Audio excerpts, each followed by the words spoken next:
I enjoyed Jessica's talk very much, and I learned a lot. I'm going to, in my comments, address the health affairs paper a little bit more than the rest of the talk, because that's what I had to go on. So you're getting two for the price of one. I get to present highlights from the health affairs paper. So starting with some sort of general overview points, as I said, I like the whole study very much. I find it to be one of the most thorough mixed studies projects to date. It is multivariate in the sense, particularly in the health affairs paper, in the sense of examining changes in quality measures due to the particular P4P intervention in FairView. Quite a bit of multivariate risk adjusters there.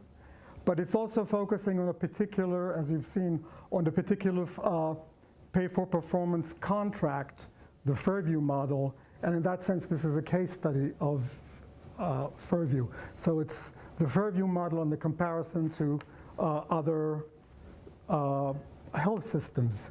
So it's rich in detail. Jessica compares FairView, I say here on the slide, to 6 other Minnesota health systems. In fact, it's just 3. No, but it was 6. It was 6. 3. Ah, okay. So my slide is correct. Your slide is correct. 6 and each one, all right. So each one is pre and post the time in which FairView adopted its measure in 2011. And I just admire your courage at taking on the Venerable Mayo Clinic as one of the controls to not adopt such a comprehensive pay-for-performance measure. In the paper, Jessica mentioned a bunch of quality scoring measures, but because the scoring method changed over time, she focused on only 3 general ones. Each scoring measure is a combination, sort of like a Likert scale, of many other indicators within that category. So she looked at vascular care, diabetic care, and cancer screening. You mentioned the vascular indicators. The cancer screening indicators range from colonoscopy to mammograms and things in between. It's a pre-post study. And as you've just heard, the FairView contract is quality-based for 40% of the primary care physician's salary, which is very, very high. Actually, for the other controls, the exact nature of their payments, how they pay their physicians, isn't really known. It's not really reported in the paper. It is just assumed that their pay-for-performance features in their contracts are going to be less generous. And I think that's an eminently reasonable assumption, but in the future, we have the motivation to study more systems in depth and do a more detailed comparison. Bad news, good news story. So there was, in Jessica's presentation and in her health affairs paper, there were some bad news and some good news. The bad news, with the caveat that I noted before, is that pay for performance does not seem to have an impact on quality delivered, or at least pay for performance more generous than anticipated does not have that kind of effect. But there's also a good news story in her results, which is from the longitudinal comparison that she alluded to very briefly in her talk, in the middle of her talk, which is that quality improves significantly over time for the lowest baseline quality tertile. In the paper she categorizes variables into tertiles, into 3 levels. So quality improved the most for the lowest quality tertiles, at the lowest income levels, for the most severe patients, and for a couple of the measures even for where there's a greater concentration of females, women, among patients. This is for all payment models combined. So this impact by categories of patient case mix. So why is this good news if the improvement occurred? I should have said if improvement did not occur across the board. Ideally, we would like quality improvement to occur everywhere for all patients. Well, it's good news in the sense that every intervention, I'm an economist, so I know that there's something called diminishing returns. So basically, Jessica observes diminishing returns to any intervention that tries to improve quality. At the same time, she demonstrated that you do get results where you need them the most, at the lowest tertiles of baseline health, patient severity for older patients and the like. So quality improvement, it would be misleading to think about these results saying that quality improvement efforts don't work. They work. In fact, they work at a targeted population. So for future research or future case study work, it would be interesting, I think, to go back to FairView, and maybe you even have the data to do this now, and check whether whether improvements can register in a comparative study for these lowest populations. That would be really interesting to see. Maybe pay for performance does matter when interacted with these particular outcomes. Another comment, sort of overall comment about incentives is that behavioral sciences tell us that employees and managers, this may shock some of you, it shocked me, okay, because I'm an economist. So that behavioral sciences find that employees and managers tend to respond more to peer pressure and social norms in the long run than they respond to financial incentives. There's a recent article in the Harvard Business Review that reviews this incentives problem in plants in general, in firms in general, not for healthcare. I think this case is overstated. The case for incentives, not, financial incentives not paying off, I think that negative finding is overstated because it really depends on how you design the pay for performance contract. But it's still interesting to note that there's this general finding, which is shocking to a neoclassical economist like me, but makes behavioral economists very happy and gets them tenure.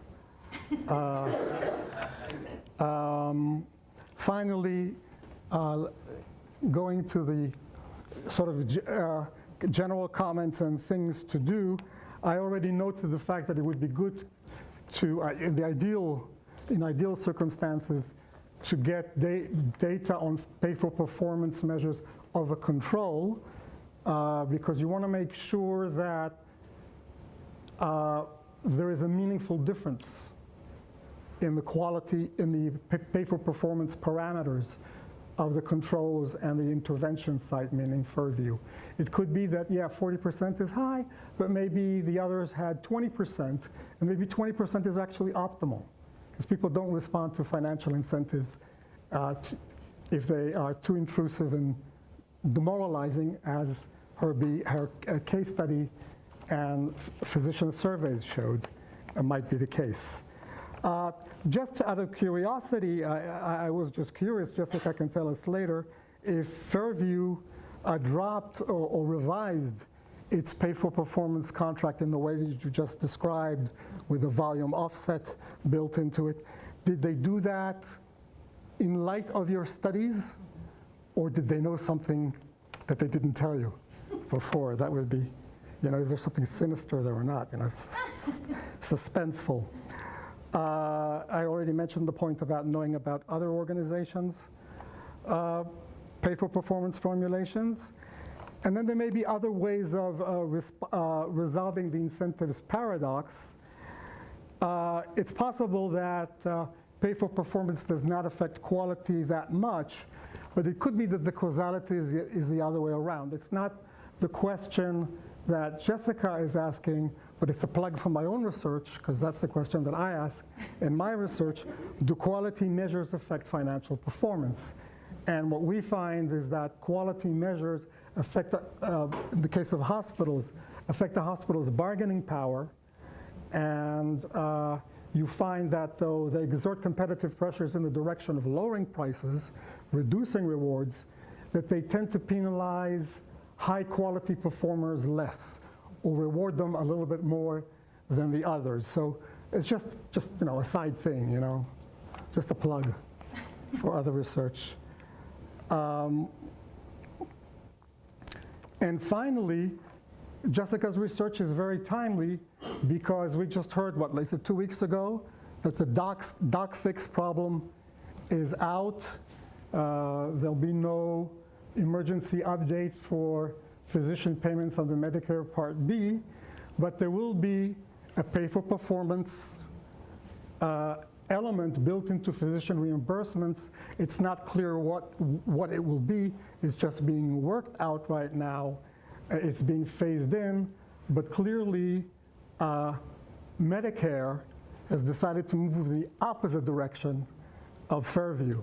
And so we will see who carries the day. So thank you for a great talk.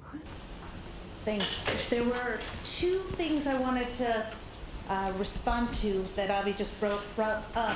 One was FairView's decision to change their model, and I don't have the total answer on that. But what I can say is that we very much provided them the results of the survey findings as they were coming out, so they knew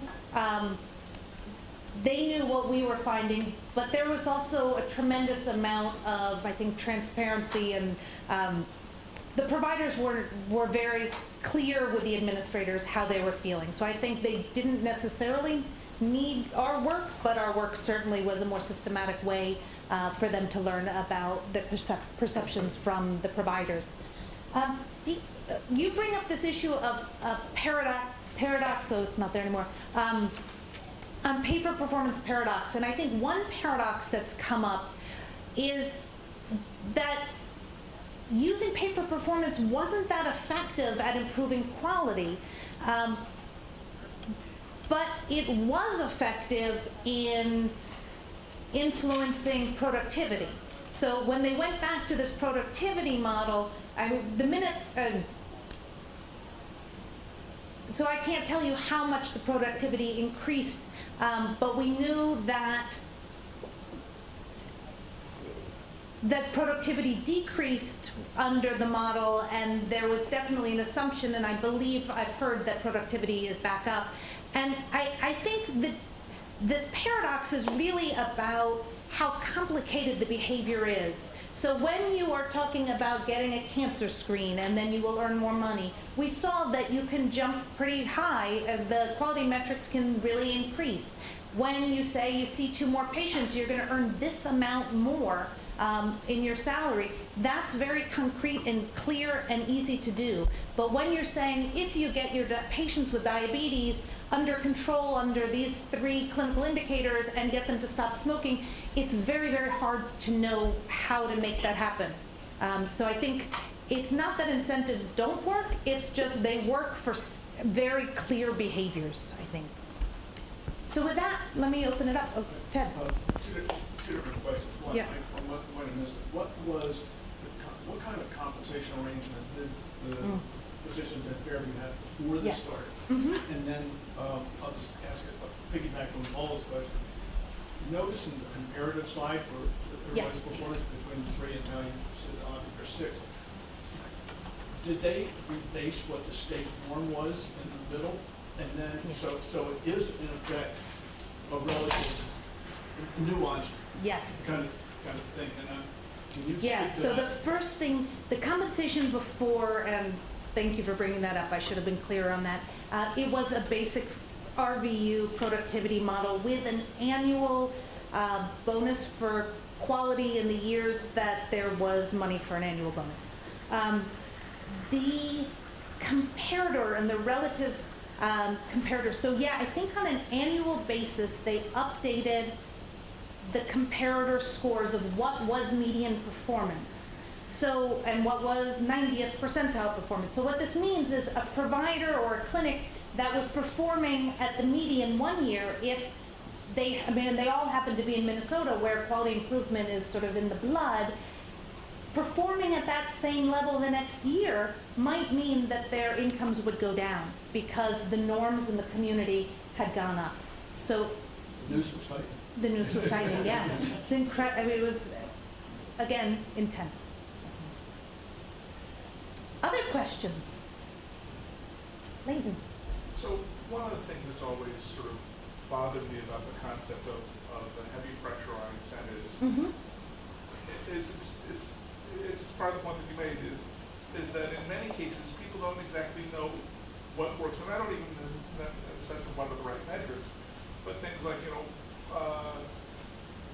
it's easy to say we want to have everyone's hemoglobin A1C come down, but we don't necessarily know what are all the components of things. And so an incentive is the commonest dream. Well, we just set the incentive, the metric, you'll figure out how to get there. And unfortunately, the reality is in many cases, people don't really know how to get there. That's because of the problem with lots of performance things. In the case of the metrics that you had that were being used, some of them are things that are clearly within a clinician's control. So did you prescribe this, that, or the other? Okay, you can control that. Certain things like what happens to your hemoglobin A1C, or does your patient do this thing? You can influence, but you're less in control of it. So did they try to balance how much are things that are process measures that a clinician can control versus outcome measures that might be better from the overall health perspective, but that people feel they can't control? So they went with the Minnesota Community Metric measures, which for the diabetes, the D5 has now been adopted by CMS for accountable care organizations. It's all sort of clinical indicators being in the normal range and getting your patient to stop smoking. So this issue of the patients controlling a tremendous amount of these outcomes was another recurring theme, and one that we thought might make the providers sort of focus more on self-management support and become more sort of patient-centered. And we have a paper coming out in Medical Care Research and Review that actually showed that wasn't what really happened. There was just a lot of frustration. People really viewed patients as obstacles, and there's a range in how proficient providers feel in being able to support patients in behavior change.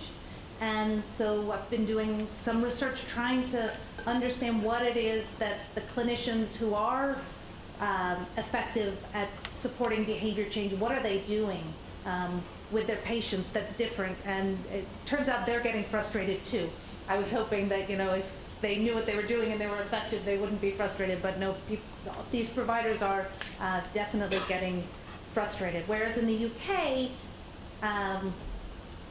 their major National Health Service program, the providers were allowed to basically exclude certain patients from their denominator, and they didn't see that kind of frustration. There was a nice comparative article between a pay-for-performance program in California and the one in the UK, and they saw that providers get this frustration with their patients when the providers are responsible for patient outcomes that they don't feel that they have control over. Yes, Leo. So these large-scale attempts to bring about change very often fail, Yeah. as this one might have seemed to, and yet within it there are patterns of success that you want to know more about. And looking at the issue of health disparities within this way, it does seem to be a success. Do you, from your data, have any insight into what was going on with these lower income patients, the patients of the markets, that made a difference? And if not, how would you like your research designed to reveal difference so that you would know more about it? I mean, so what we know is that the providers who at baseline had the lowest performance were disproportionately seeing lower income patients. We know that there have been a lot of calls that pay-for-performance programs are unfair to providers who see lower income patients because lower income patients have more challenges with transportation, psychosocial issues, and that providers often have argued that they shouldn't be held responsible or there should be some risk adjustment. And I think what we found here is that they were able to improve the quality outcomes. We didn't look at how they did it specifically, and that would be interesting to look at. And so we saw that the gap could be narrowed. It didn't totally get eliminated. And in fact, in the health affairs paper, we had said something to the effect of, there have been proposals that pay-for-performance programs sort of pay more based on the lower income patients, and that one of the reviewers said, but you're showing that you don't need to do that. I don't know if we would have totally gotten rid of the disparities if we kept studying it, or if there's some threshold where really it's very difficult to get to equity based on your patient panel. I think it's an interesting question. Hi, yes. Could you clarify whether the team-based model and the pay-for-performance model, were they coincidental, or was there some lag between the two? And if so, would you think that the team-based care needed to mature a little more for the pay-for-performance to work optimally, and how other factors within the infrastructure or the team-based care can impact the success of the financial model, and how these two aspects work? Yeah, so you're referring back to the fact that I said that initially there was this sort of trying to push towards more teams with the huddles and stuff. Yeah, that started a year before this, and it is a complex interaction, but what I can say is that it was those providers trying that team-based model that said we need to change the payment in order to facilitate having these kind of group meetings rather than seeing the next patient. But it is one of the complicating factors and a limitation of the study that we can't totally tease out every little component. Yes? My name's Steve Bowden. I'm an MPH and health policy student here. I had two questions. One, I assume that you threw out the patient or the physicians who left over the course of the 2 or 3 years of the study. And secondly, you talked about some of the demoralizing effect that the implementation of the pay-for-performance system had. Is that the type of thing where you think if it stayed in place long term, it would potentially hinder a practice's ability to recruit and retain talented physicians, or do you think it's not a concern? Okay, so when we used the FairView administrative data on quality, we were looking at the same clinicians pre and post. So that's the easy question. The demoralization, you asked, so when we first went into the field 6 months in and did the in-depth interviews, there was a lot of frustration, and we sort of thought, okay, a year later, we're going to see less. That's not what we saw. We saw sort of people getting more entrenched with their frustration. And so, I don't remember where the rest of your question was going. Just whether or not it would potentially have impact long-term on a clinic's ability to recruit. Yeah. So, I mean, I think these kinds of programs, in a sense, they're trying to draw the people who are attracted to it. So they did, like I interviewed at least 2 clinicians who said, I came to FairView because of this model and this emphasis on quality. I also interviewed at least 1 clinician who said, I'm out of here. And so I think, from the administrator's role or perspective, I think that's probably a good thing. I mean, they wanted to bring people who really value quality. But in the end, this model wasn't meeting their needs because they didn't end up moving to contracts. I mean, they still ended up having contracts that were mostly fee-for-service based, so they needed to move to something that was more aligned with their income stream, which they thought was going to change quicker, I think. Yes? Two quick questions. Did you find any evidence of any of the metrics that you weren't measuring as part of the quality payment? Did they potentially decrease as part of this sort of teach to the test mentality? And number two, even though the 40% quality payment is relatively high, what about their patients that were in different payment systems that weren't in the ACO or that were not part of this? How did that compete and potentially kind of negate some of the impacts of that quality payment? Okay, so unfortunately, we didn't have quality metrics that were being collected over time that weren't related. So your second question was, this was how the delivery system was paying their primary care clinicians regardless of how FairView was being paid for those patients. So it was the same, from the clinician perspective, it didn't matter who the payer was. But as it turned out, from FairView's perspective, there was a mismatch in how they were paying their providers and how they were being paid. One more? So thinking of the parallel where we talk about sort of education and sort of performance-based standards in education, one of the common complaints is, oh, gee, you teach to the test. So now you have 5 sets of standards that are your quality standards. But for example, suppose a patient comes in who has something that is not one of those 5 targeted conditions. So you are merely a person who has pneumonia, or you are a person who has, some other, A virus serious and you virus. want antibiotics. Or another serious condition. Is there the possibility, or was there any perception that basically speaking, there was sort of less attention to those patients or those conditions that were not one of your targeted conditions? I can think of one provider who was not a big fan of quality metrics and said, look, I have a colleague who is top on the quality metrics, and I saw one of his patients and he totally missed a diagnosis because he was sort of that hammer thing. If all you have is a hammer, you see everything and you think it's a nail. I didn't hear it brought. But there was another thing. Oh, so the question of what happened to the metrics that weren't being incentivized. Now that they've dropped some of the metrics, there's a really cool opportunity to look at what happens to the metrics that are dropped under this new model, which hopefully we'll get to do. Thank you so much. It was a pleasure.